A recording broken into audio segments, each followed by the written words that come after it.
welcome back to All-Terrain Marriages. We're Danny and Stephanie Gutierrez, and we are so happy that you've joined us for week 7. We were just talking about how much fun this has been for us to get to share these times with you. I think it's also really been good for our marriage, honestly, to even get to go over these questions and engage with these words all over again. And so we certainly hope it's been the same for you. And we hope that the conversations you're having after each one of these sessions are making a difference in your relationships. So in these last 2 sessions that we have together, we're going to be wrapping things up by taking a look at the last of our 4 words.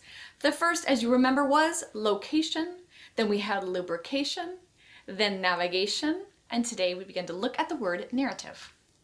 You know, Stephanie, this word makes me think of all those mission team orientations we used to have with the teams that would arrive to our house in Peru. Mm-hmm. We'd begin the morning of day 1 with some breakfast and a conversation. And our goal in that first conversation was to help make everyone aware that there were 3 chapters that get written for every single mission trip. Mm-hmm. And what do I mean by that? Well, we began to quickly realize that most people thought that the story of the trip only included the time that someone would have while they were in country. But we discovered that the story includes so much more. In fact, it is a far more compelling story when it includes all 3 of these chapters. Yes. So what are they? Well, in the first chapter, it's the chapter where God gets people's attention, right? It's whether that they hear about the trip in a church service or they're invited by a friend to go on one. It's where God puts the mission on the radar in such a way that they begin saying, yes, I believe I'm supposed to be a part of that trip. Mm-hmm. I think God is calling me to go.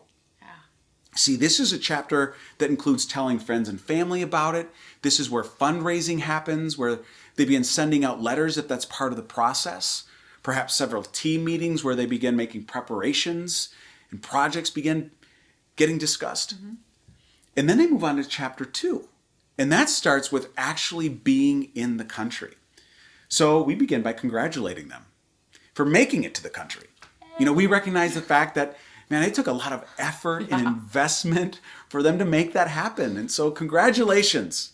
But now that they're there, we tell them that they got to write the 2nd chapter of their story. Mm-hmm. And that's when they really begin to engage the ministry opportunities. That's when they begin to represent the kingdom as these short-term missionaries.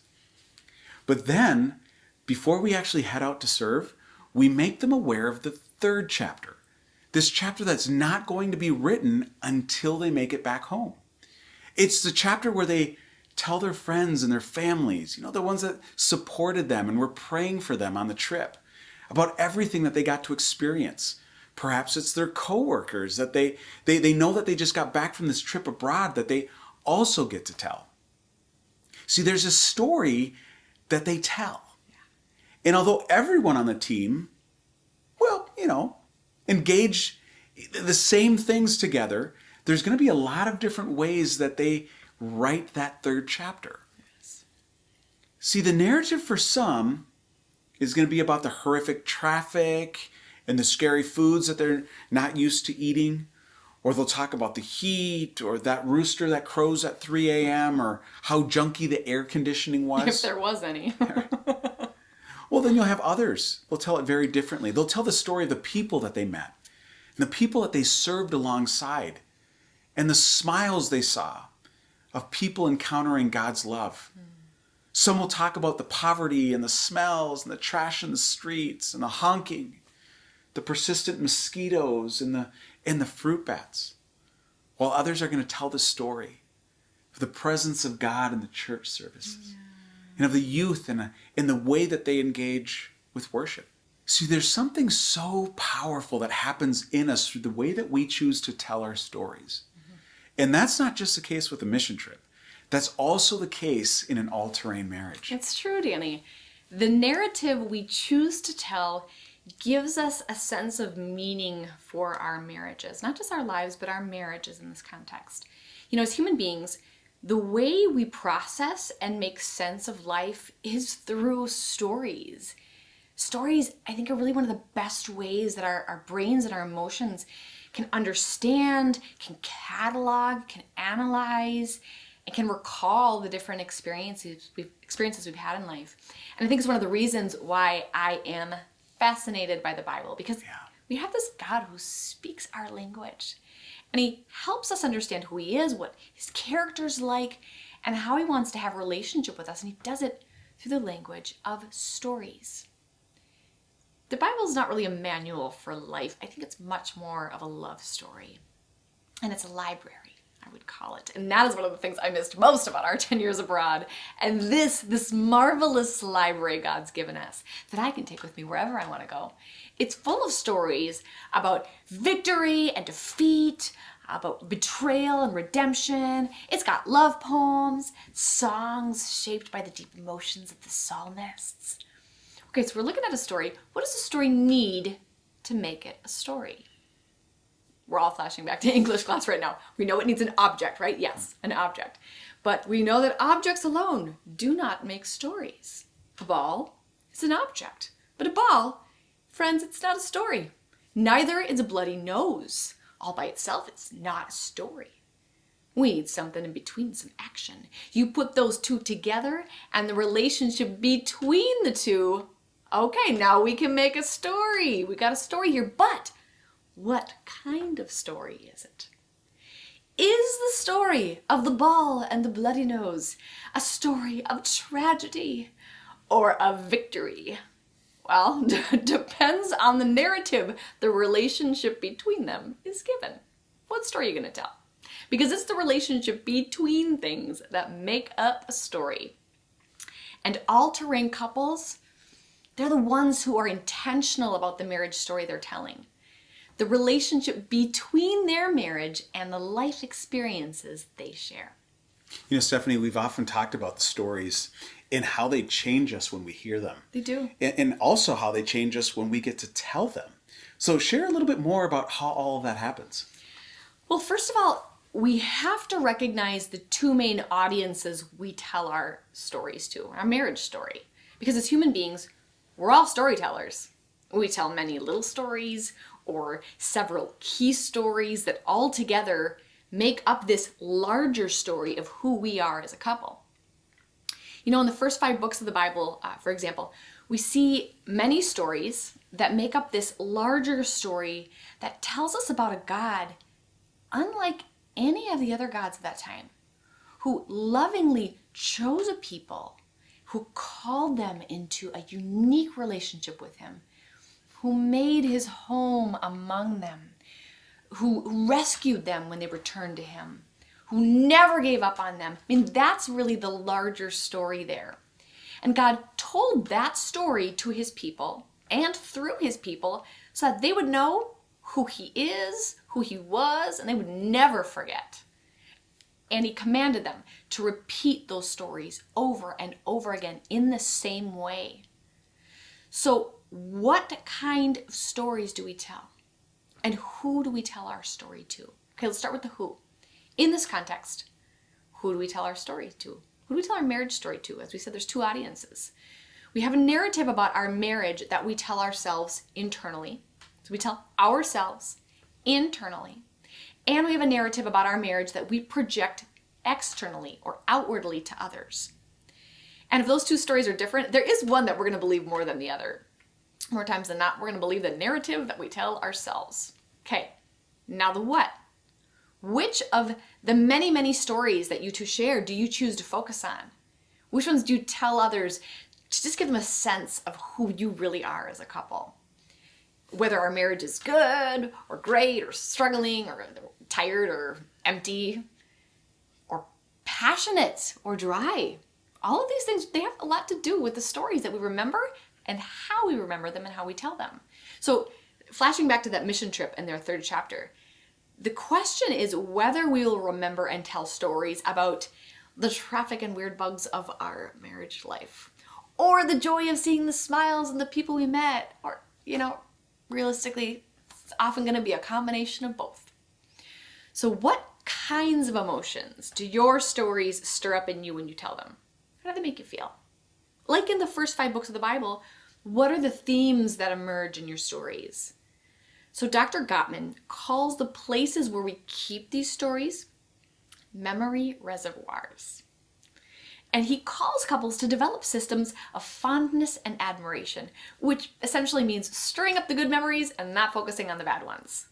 So you can choose to focus on the bad, and sure, you can choose to have reservoirs of irritation and bitterness.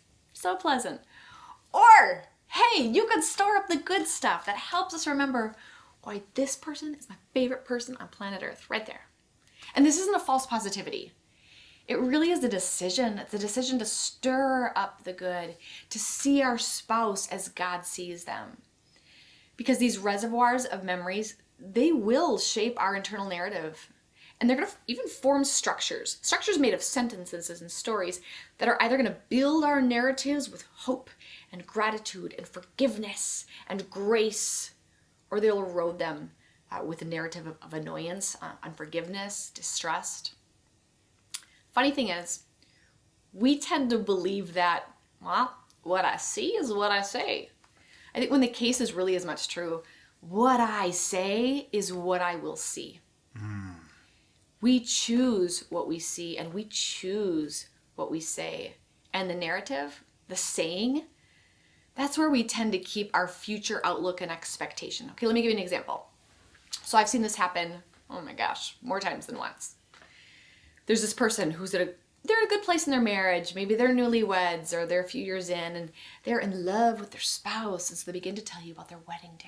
And oh, it's a fairy tale story. They'll tell you about the beautiful dress and the happy guests and the cute flower girls and the beautiful vows you wrote and the food at the reception. And man, they're grinning ear to ear as they tell it. Even like the bloopers and the mess ups that they make for this really funny story. Okay, that same person, you see him years later. Now, not so in love, and maybe doubting whether they even want to be married. They'll begin telling the same story that you've heard before, of the same day, but totally different. They'll say, oh, well, that morning I had my doubts, but I just never said anything. They'll highlight maybe some of the annoying things that one of their spouse's friends did right before the ceremony. And how stressful the whole day was, and how the amount of money they spent on the cake was ridiculous. I had suggested going with a different caterer, but no, you had to have her. Okay, when that happens, that, Dr. Gottman says, is a huge warning sign. I mean, red flags all over the place when we begin retelling our stories in negative ways and creating a new narrative. So watch for that as you tell your narratives. Okay, so we talked about who we tell our stories to, what stories we tell, and now we're looking at how we tell those stories. How we tell our stories to ourselves over and over again in our minds and our hearts, and then from there, how we begin telling them to others. It begins to mold our experience of marriage, and it gets us to focus on either what we're fond of, what we admire about our spouse, or what we are tired and annoyed about. All right, let's try something out. Take out a piece of paper and take a few moments and think back to your last month together. Let's think about it like as if it's a movie. It's a movie, an epic movie about the two of you being married. Okay, first, let's decide, based just on the last month, what movie genre is this going to be? You guys going to be a rom-com? Is it going to be a documentary? Is it going to be a comedy? Maybe a drama or a soap opera? I hope not a soap opera, but you don't know. Missionaries, I mean, this could be like a National Geographic special or an action film. You never know. So once you've decided on the movie genre, give your movie a title. Steph, I think I know mine. It is El Beso Lento. Don't worry, it has subtitles. All right, your turn. Take a few minutes to write some things down and pause the video right here.